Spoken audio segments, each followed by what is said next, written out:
Assalamualaikum warahmatullahi wabarakatuh. Alhamdulillah wassalatu wassalamu ala Rasulillah wa alihi wa sahbihi wa man wala. Thumma la hawla wa la quwwata illa billah. Yaqulullah tabaraka wa ta'ala qul falillahi al-hujjatul baligha walau syaa'a lahadakum ajma'in. Kita lanjutkan masih tentang al-masarif. Saya tidak perlu mengantarkan lagi ya. Aduh. Kodimanya sampai setengah jam. 25 menit. Sekarang qauluhu sallallahu alaihi wasallam inna hadhihi shadaqah.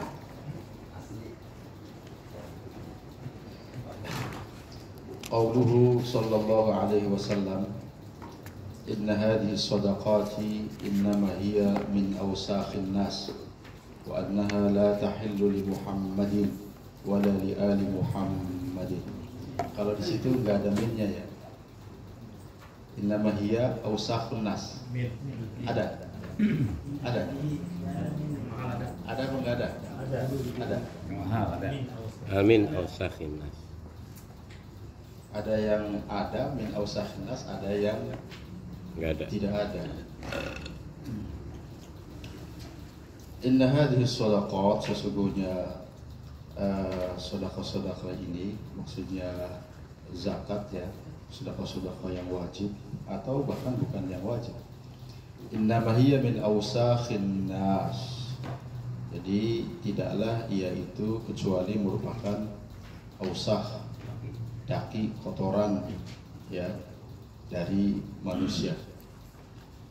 Wa annaha, dan sesungguhnya sedekah ini itulah tahillu, tidak halal li Muhammadin, bagi Nabi Muhammad sallallahu alaihi wasallam, wala li ali Muhammadin, demikian pula tidak halal bagi keluarga baginda Nabi Muhammad sallallahu alaihi wasallam.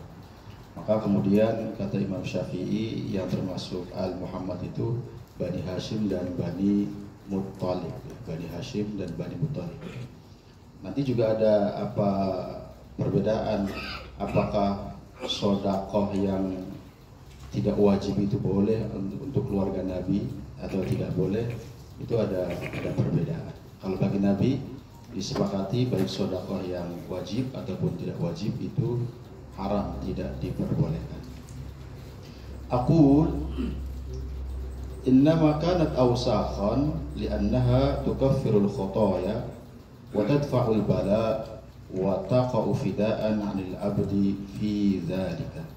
Jadi kenapa sedekah ini disebut dengan awsakhun nas? Alasannya yang pertama li'annaha tukaffirul khotoya, karena salah satu fungsi daripada sedekah ini adalah untuk menghapuskan, menggugurkan kesalahan-kesalahan. Wa tadfa'ul bala'a, dan juga menghalau bala ya, untuk tolak bala, bahasa kita seperti itu.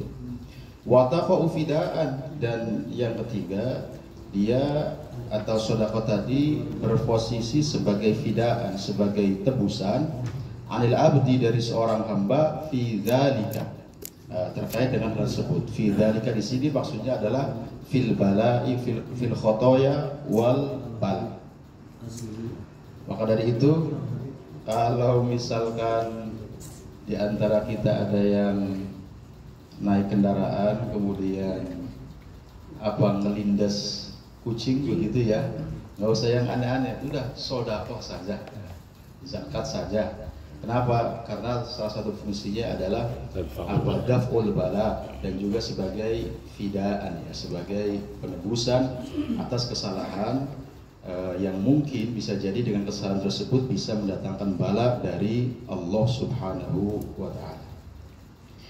Fa yatamassalu fi madarikil mala'il a'la annaha hiya. Fa yatamassalu, maka tercermin, tergambar, fi madarikil mala'il a'la, dalam pengetahuan malaikat ring satu ya, dalam pengetahuan mereka, dalam pandangan mereka, dalam penglihatan mereka, annaha hiya, ay anna shadaqat hiya, bahwasanya sedekah di sini hiya ay ausakh, Jadi kalau dalam pandangan para malaikat, utamanya yang ada di ring 1, sedekah itu ya betul-betul kotoran begitu ya. Tidak seperti kita. Kita memandang zakat fitrah ya beras begitu. Kalau dalam pandangan para malaikat, zakat atau sedekah itu betul-betul seperti kotoran. Kama yatamassalu fi surati adh-dhihniyati wal lafdhiyati wal khattiyati annaha wujudatun lisyai'il khariji alladhi ju'ilat bi izaihi. Ini ceritanya Dahlawi ingin mengilmiahkan ya, atau merasionalkan pandangan malaikat yang berbeda dengan pandangan kita. Jadi kata beliau, kata Dahlawi, kama yatamassal fi surati adh-dhihniyah wal lafdhiyah wal khattiyah, sebagaimana tercermin dalam surah dhihniyah. Surah dhihniyah itu kan berarti surah yang ada di dalam benak kita atau pemahaman kita berdasarkan akal kita.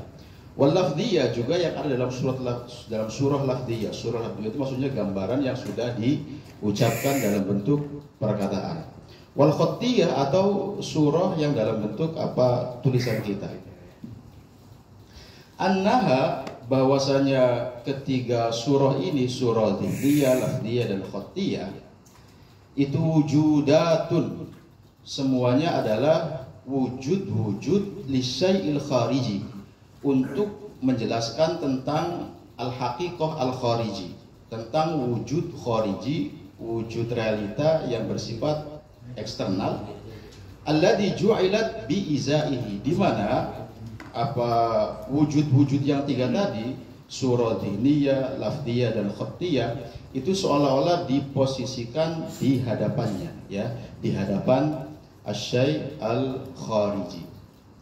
Kalau kita kembali misalkan ke ilmu mantik, di sini Ad-Dahlawi ingin memberitahu kepada kita bahwa wujud itu ada 4 ya. Yang pertama itu wujud hakiki khariji.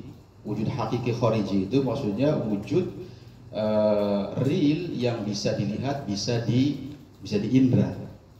Kemudian yang kedua adalah wujud zihni, wujud yang ada di dalam benak kita, yang tasawurnya itu ada di benak kita. Kalau wujud lafzi berarti kemudian sudah dinarasikan, sudah diucapkan. Dan yang terakhir wujud khattiyah atau kitabiyah itu berarti yang ditulis. Contohnya misalkan gampangnya begini. Ini HP saya disebut sebagai wujud yang pertama, yaitu wujud hakiki khariji. Wujud hakiki khariji ini ya berarti dia terbuat dari besi, ada karetnya, kemudian bentuknya kira-kira segi 4. Itu wujud kharijinya seperti itu.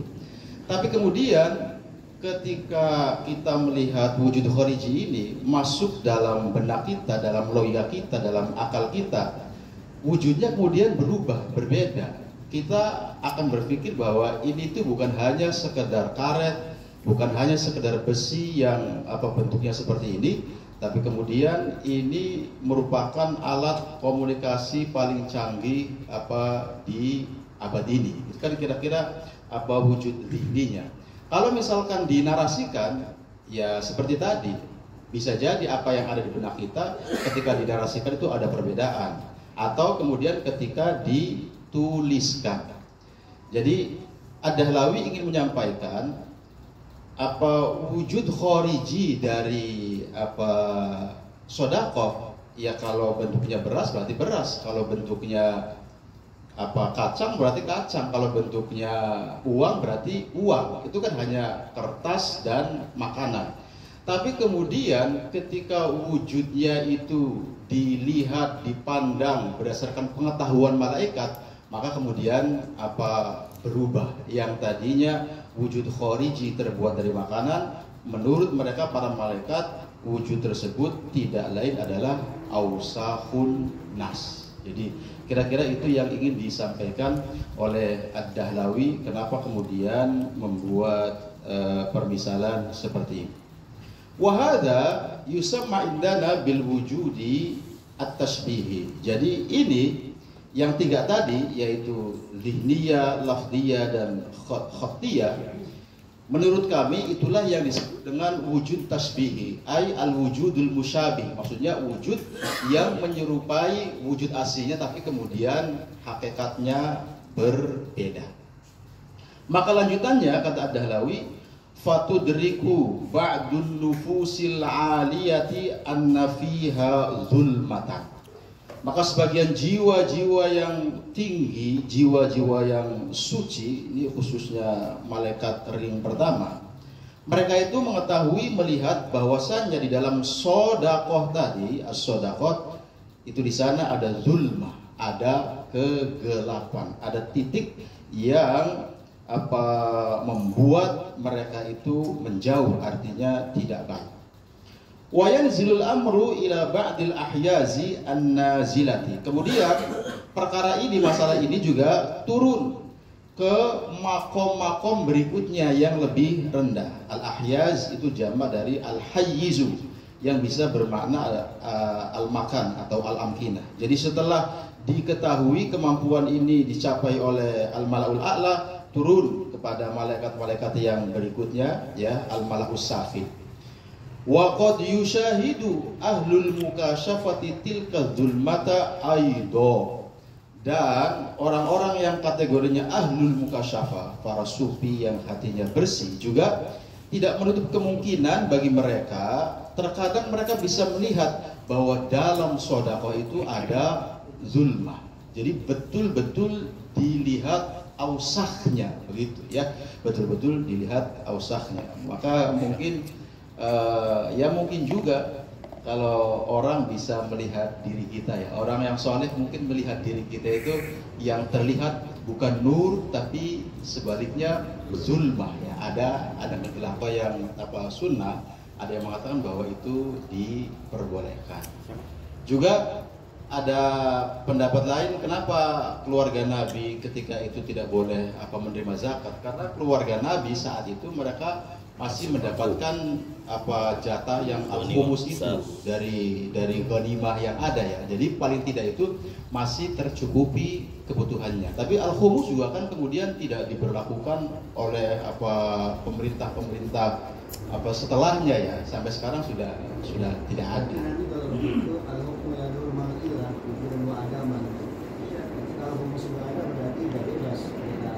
Sudah bebas.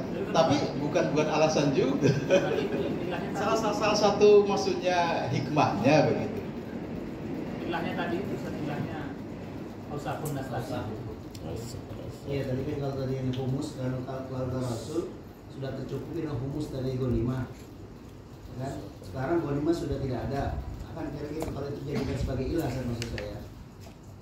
Kalau betul sebagai ausah, disepakati ya selesai. Tapi kalau tadi dijadikan sebagai ilah juga, berarti kan sekarang keluarga Rasulullah nggak ada yang dihukum, sekarang perang juga udah nggak ada. Nyari. Masih ada nggak yang dapat tunjangan dari pemerintah misalnya sekarang? Nggak ada. Soalnya Habibnya juga udah jelas sih. Dia yang bongkar deh. Ngomong begitu dia, nyari celah. Tapi nggak sampai 7 keturunan kan ya? Iya. Keturunan 8 udah nggak ada. Ya, kalau pendapat yang paling hati-hati masih berlaku ketika stempel bahwa dia itu min ahli baitin Nabi, ini berlaku. Walaupun tadi kan ada ulama yang mengatakan bahwa kalau bagi Nabi sedekah yang wajib ataupun yang sunnah itu dua-duanya tidak layak, tidak pantas, ya. Kalau bagi keturunannya paling tidak itu adalah sedekah yang wajib, sementara sedekah yang sunnah itu masih diperbolehkan. Juga ketika misalkan statusnya keluarga Nabi tapi masuk dalam kategori fuqara membutuhkan, maka akhirnya perbolehkan. Kalau ini kan berarti sudah di luar khitab yang awal, ya, sudah berdasarkan kebutuhan. Jadi sedekah itu kan umum, sedekah itu kalau bicara ada yang wajib, ada yang sunnah. Kalau memang kandungan sedekah adalah sekarang yang dikatakan ausah itu zakat atau sedekah sunnah? Semuanya.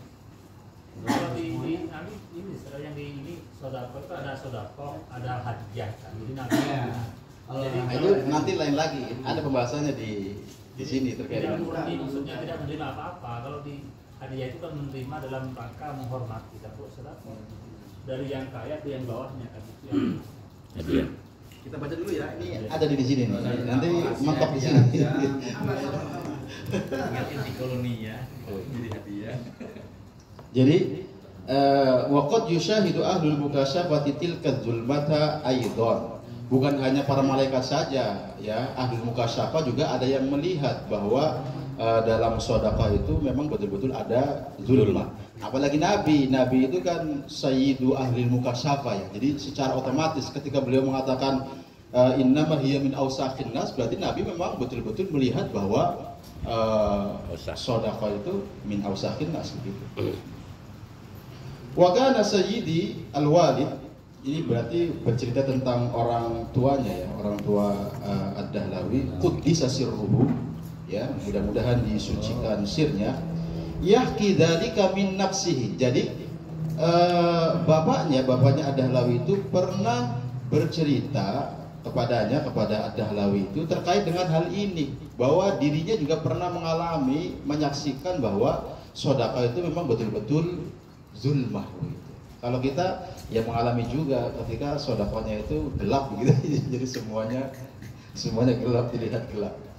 Kama qad yakrahu ahlu sholahi dzikra zina wa dzikra al-a'dha'i al-khabithati. Sebagaimana orang-orang yang soleh itu nggak suka ngomongin hal-hal yang terkait dengan zina atau ngomongin terkait dengan anggota tubuh yang menjijikkan ya, yang buruk. Kenapa? Karena mereka merasakan bahwa di dalamnya itu ada zulma.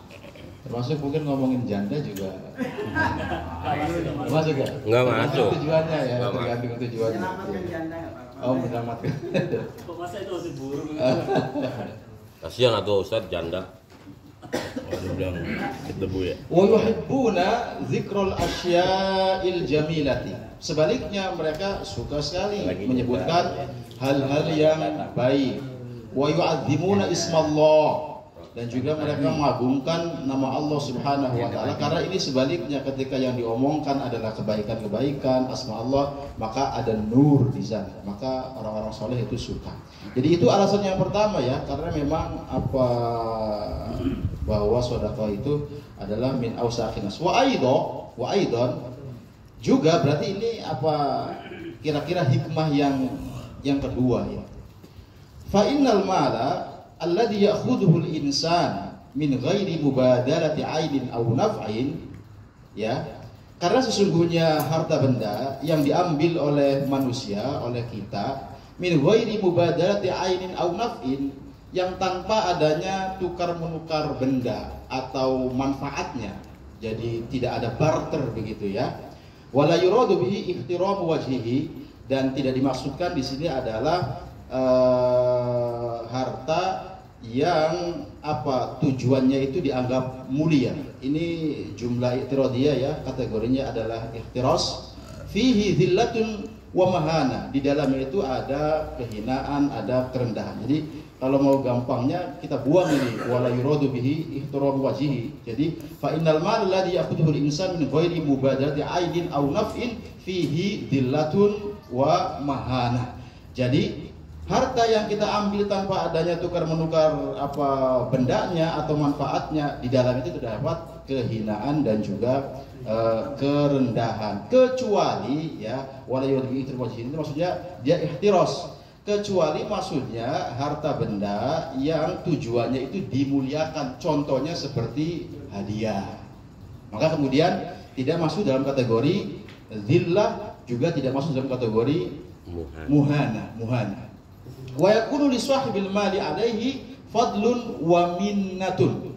Nah, kalau yang tanpa adanya tukar menukar barang atau manfaat tadi, maka li sahibil mal, bagi orang yang memiliki harta, alaihi fadlun wa minnah, seolah-olah dia punya jasa, punya kebaikan ketika memberikan kepada orang lain dalam bentuk sedekah ya atau yang lainnya. Wa huwa qauluhu sallallahu alaihi wasallam al-yadul ulya khairum minal yadis sufla. Tangan di atas itu lebih baik daripada tangan di bawah. Jadi kalau hanya sekedar ngasih kita ambil tanpa kerja, tanpa usaha, tanpa ada jasa, itu ada zillah, ada muhana. Kenapa? Karena yang memberi itu seolah-olah memiliki jasa. Fala jarama anna takassuba bihadan naui syarru wujuhil makasibi. Oleh karena itu maka tak ayal lagi, tidak ada keraguan ya. Ini pasti bahwa at-takassub, bekerja mencari uang dengan model seperti ini itu adalah cara yang paling buruk dalam menghasilkan uang. Hanya sekedar meminta-minta begitu.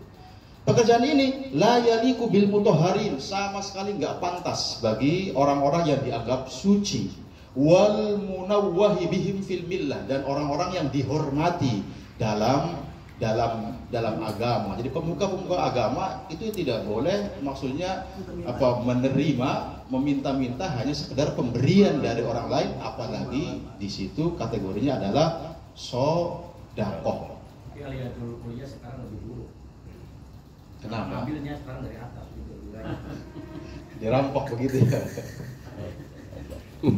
Kan kalau hadiah ya, kalau memang masalah sedekah itu kan penatasi buat orang susah, buat orang fakir. Kalau hadiah itu kan dia memang tidak manusia, dia cuma tukar saling tahadu aja gitu kan. Memang dia tahabu. Ya, cuman arti tadi sedekah berarti dia dilarang buat Rasul dan keluarganya, karena memang, tapi buat orang susah, untuk orang miskin selain itu dibolehkan. Ibarat pupuk kotoran kambing buat pembayam, kita anggap pembayam aja buat dia. Katanya ini Syekh Muhajirin Bekasi, kalau muridnya ngasih sedekah berbawa pulang. Kalau dia inna sedekah bil fuqara. Kalau hadiah gua ambil kan. Ada begitu. Jadi orang datang ngasih apa nih? Enggak, saya enggak tahu. DP gugah. Bukan kambing di DP-in. Sedekah dikira lah. Sedekah lagi gua nggak terima gua. Orang susah gua. Iya. Nama sedekah tuh lil fuqara, maka itu menghina gua lu. iya. Jadi sahih. Jadi maksudnya orang-orang yang dianggap suci ya, yang terhormat itu tidak boleh diperlakukan rendah seperti itu ya. Makanya kemudian ya sedekah jadi tidak berlaku. Bahkan kelihatannya di sini Ad-Dahlawi itu memperluas yang dimaksud dengan alu baitin Nabi, keluarga Nabi itu bukan hanya memang yang secara biologis begitu. Karena memang ada keterangan yang taraktu fikum amroini, kitab Allah, kemudian wa itrati. Ada pendapat yang mengatakan bahwa itrati itu adalah al-alimun al-amiluna bita'alimil Islam. Jadi seluruh, maksudnya orang-orang yang alim yang berjuang untuk Islam itu masuk dalam kategori itrati. Maka nanti di bawah itu ada tambahan lagi. Kita baca ya. Wa fi hadzal hukmi sirrun. Jadi terkait dengan hal ini itu ada rahasia lain, ada hikmah lain. Sirrun akhar wa huwa annahu sallallahu alaihi wasallam in akhadhaha li nafsihi wa jawwaza akhdaha li khassatihi walladzina yakunu naf'uhum bi manzilati naf'ihi kana mazinnata an yadhunna dhannuna wa yaqulal qailuna fi haqqihi ma laisa bihaqqin. Jadi seandainya Nabi Muhammad SAW mengambil sedekah itu untuk dirinya, artinya memperbolehkan. Kemudian memperbolehkan juga li khassatihi, untuk orang-orang dekatnya, keluarganya lah di sini. Juga walladzina yakunu naf'uhum bimanzilati naf'ihi. Juga kalau misalkan diperbolehkan untuk orang-orang yang manfaat mereka, fungsi mereka itu seperti fungsi Nabi, berarti tokoh agama, ya. Tokoh agama di sini kan tidak hanya keluarga Nabi, tapi juga ya secara fungsi aja. Iya, secara fungsi, ya, secara fungsi. Karena mazinnata an yadhunna dhannun. Maka di sini ada objek asumsi ya, akan ada praduga. Jadi orang-orang yang hatinya sakit itu akan menuduh, akan menduga-duga. Bahkan akan ada orang-orang yang berkata terkait dengan hak Rasul dengan apa yang tidak pantas. Oh, ternyata agama itu memang hanya kepentingan tokoh agama, hanya untuk kepentingan tokoh agama. Nggak begitu saja, kan kita sering mendapati ada orang-orang yang hatinya sakit itu yang mengatakan apa? Inna masyarra'a Muhammadun al-hajja wal umrata li maslahatil arab. Katanya kan begitu.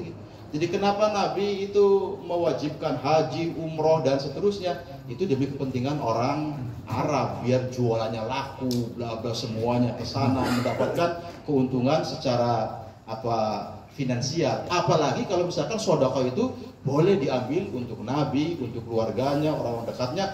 Bahkan kalau kata Dalawi di sini orang-orang yang fungsinya itu menggantikan fungsi Nabi Muhammad Shallallahu Alaihi Wasallam. Farada an yasudda hadzal bab bil kulliyah. Nabi itu ingin menutup pintu ini secara total, begitu ya, tanpa kemudian ada pertimbangan lainnya.